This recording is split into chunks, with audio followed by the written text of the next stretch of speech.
복된 가문을 만드는 길. 신명기 16장 13절에서 17절 말씀. 복된 가문을 만드는 길. 이스라엘에는 3대 주요 절기가 있다. 첫째, 유월절이다.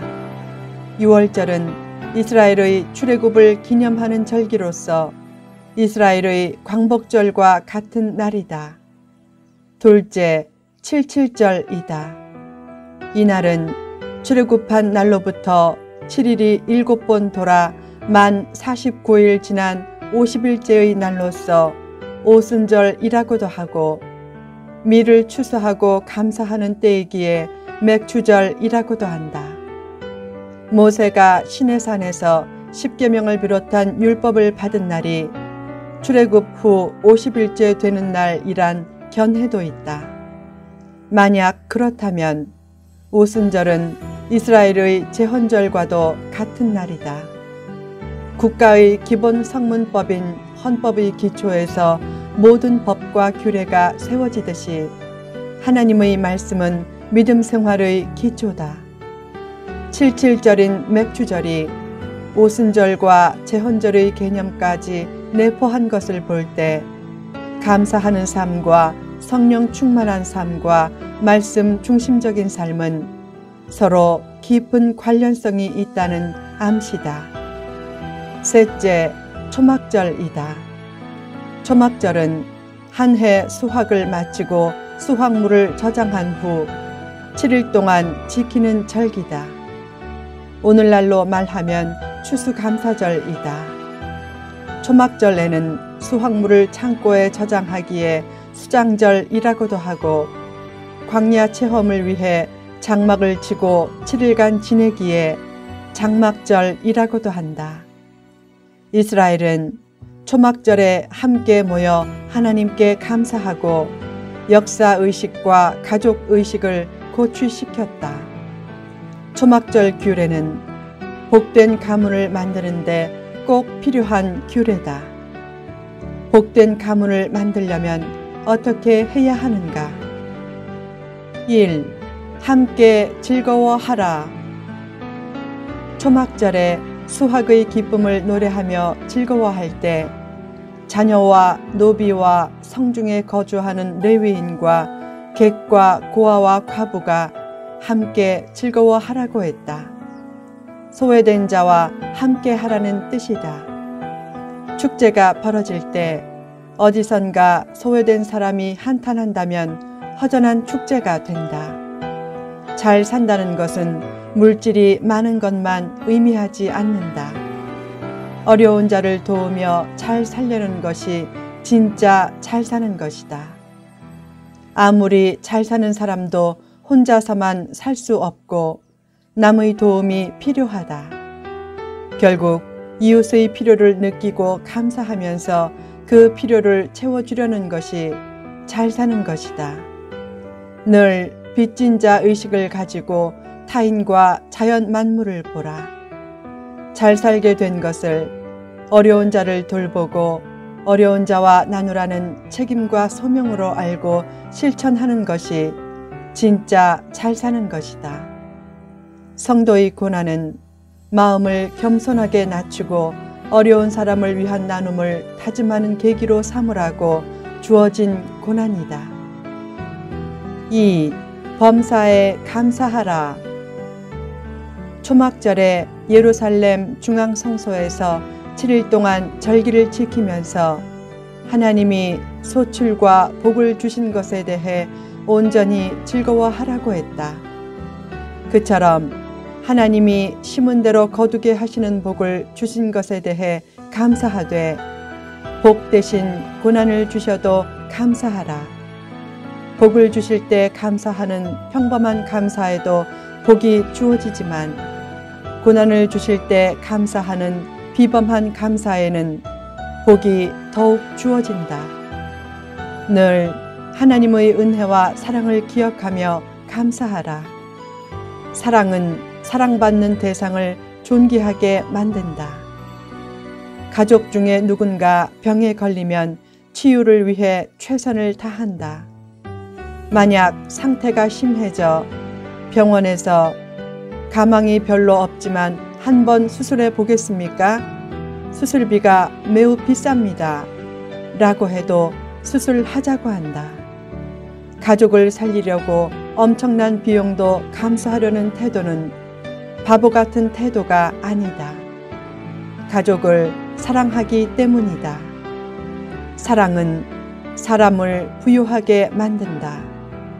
누군가를 미워하면 정신적으로 가난해지고 초라해지지만 누군가를 사랑하면 정신적으로 부유해지고 풍성해진다.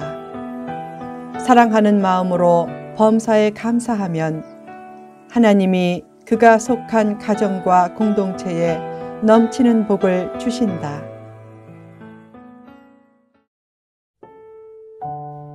3. 절기를 힘써 지키라. 이스라엘의 20세 이상 남자는 1년에 3번 이스라엘의 3대 절기인 무교절, 칠칠절, 초막절에 예루살렘의 중앙성소에서 절기를 지켜야 했다. 그때 성소로 와서 절기를 지키게 한 것은 성소 중심적인 국가의식을 고취하면서 공동체와 가족의 중요성도 일깨우기 위해서였다.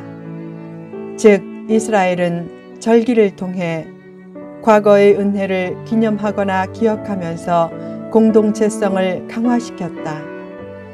예수님은 최후의 만찬 때 떡을 떼어주시며 이것을 행하여 나를 기념하라 라고 말씀했고, 잔을 주시며 다시 이것을 행하여 나를 기념하라 라고 말씀했다.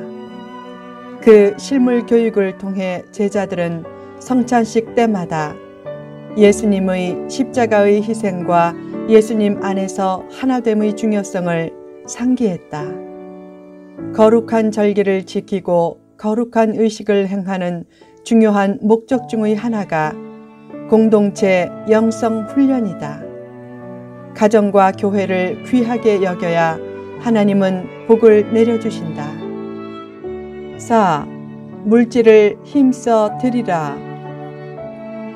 초막절에 여호와를 배울 때 빈손으로 여호와를 배웁지 말고 각 사람이 하나님께서 주신 복을 따라 그 힘대로 드리라고 했다.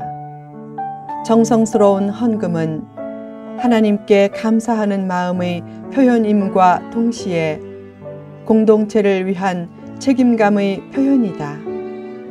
또한 헌금은 어려운 이웃을 위한 구제로도 사용하기에 이웃사랑의 표현이기도 하다.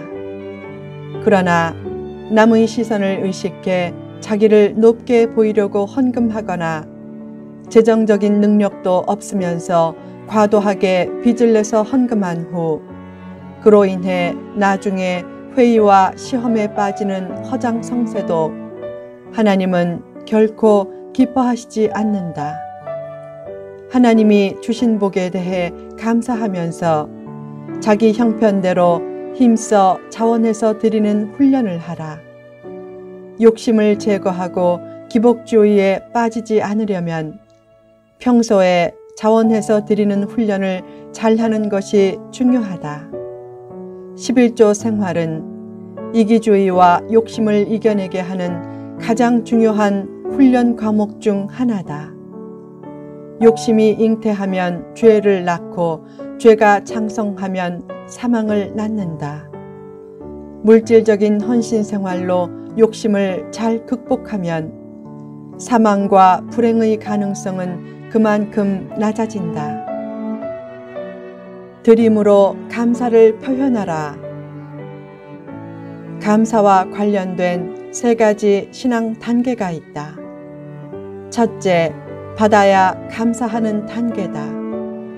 이 단계의 성도는 기도할 때도 주소서라는 기도를 많이 한다.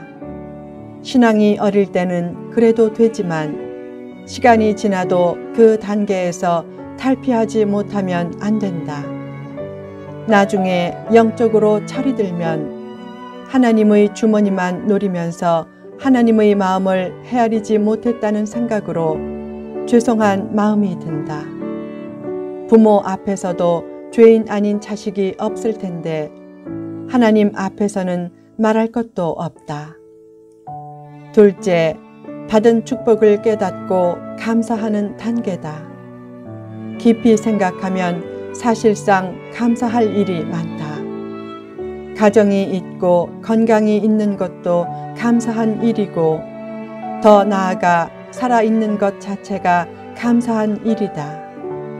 내게 없는 것이 아닌 내게 있는 것을 발견하는 시야를 가지라. 깨닫는다는 것은 귀한 일이다.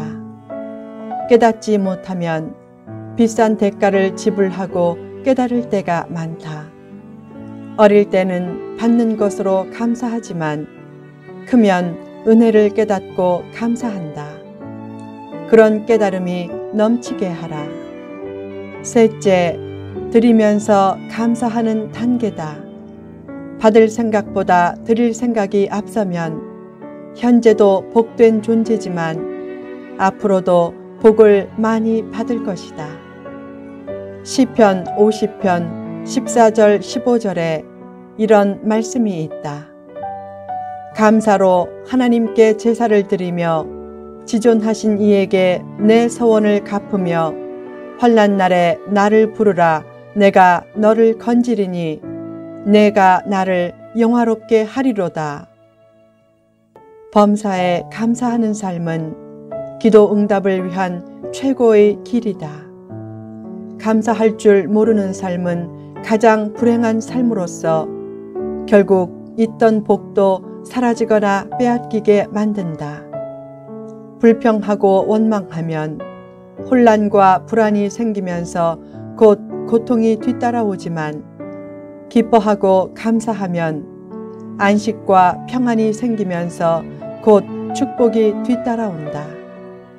복된 가문이 되길 원하면 범사에 감사하는 삶을 실천하고 자녀를 복된 자녀로 키우길 원하면 범사에 감사하는 삶을 훈련시키라. 늘 감사하는 삶을 통해 더욱 큰 감사를 예비하는 복된 가문의 창시자가 되라.